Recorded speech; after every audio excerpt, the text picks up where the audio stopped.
C'est un plaisir pour nous de vous retrouver, mesdames et messieurs, bonjour et bienvenue dans la revue des titres de ce jour.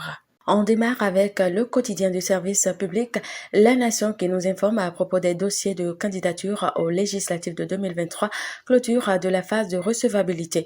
Palais de la Marina, de personnalités reçues en audience. Le potentiel nous apprend à propos de la compagnie béninoise de tester la CBT de l'OCOSA, le DGA, Kofi Togbe, accusé d'une série d'irrégularités. Admission de Béninois aux différents grades du CAMES, Dr Yevi Doji Maglar, nouvelle agrégée en urologie, andrologie. Le matinal nous apprend qu'après les corrections versées au dossier de candidature, les regards tournés vers la Sénat, cinq partis régularisent le dossier Les démocrates en sursis.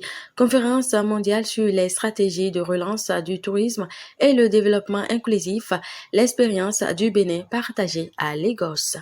L'affiche du jour titre à sa une, gouvernance locale au Bénin, Porto Novo vote un budget primitif de plus de 6 milliards de francs CFA pour 2023.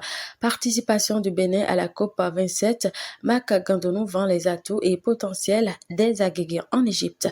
Sécurité routière au Bénin, la phase répressive du port de casque obligatoire par les passagers reportée de quelques jours. Le leader du jour titre en manchette nouvelle formule de délivrance du certificat de résidence. L'ANIP outille les autorités locales, les UCIP et les secrétaires exécutifs des mairies. Présentation du projet de budget exercice 2023, la Cour constitutionnelle prévoit environ 2 milliards pour son fonctionnement. L'autre quotidien titre à sa une, Sénat complétude de dossiers de candidature. Branle-bas hier des partis pour compléter leur dossier. Les démocrates en difficulté pourrait saisir la Cour. Modernisation du système d'information de la DGI, la FD octroie une subvention de 2,6 milliards de francs CFA au Bénin. Suite à un incendie à la CEB Boycon, des équipes dépêchées et la situation déjà à la normale. Matin libre, titre en bandeau en visite à l'AG10, l'AFD et Enabel fascinés par le niveau de professionnalisme de la CIPI Bénin.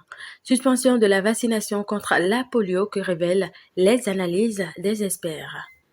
Et pour finir, l'économiste nous informe à propos de l'adaptation au changement climatique, le secteur privé face aux investissements écologiques. Et ce sera tout pour ce numéro. Merci de nous avoir suivis. Surtout, n'oubliez pas de vous abonner, de liker, de commenter, de partager et d'activer la cloche de notification pour ne manquer aucune de nos publications. Et bonne journée à vous.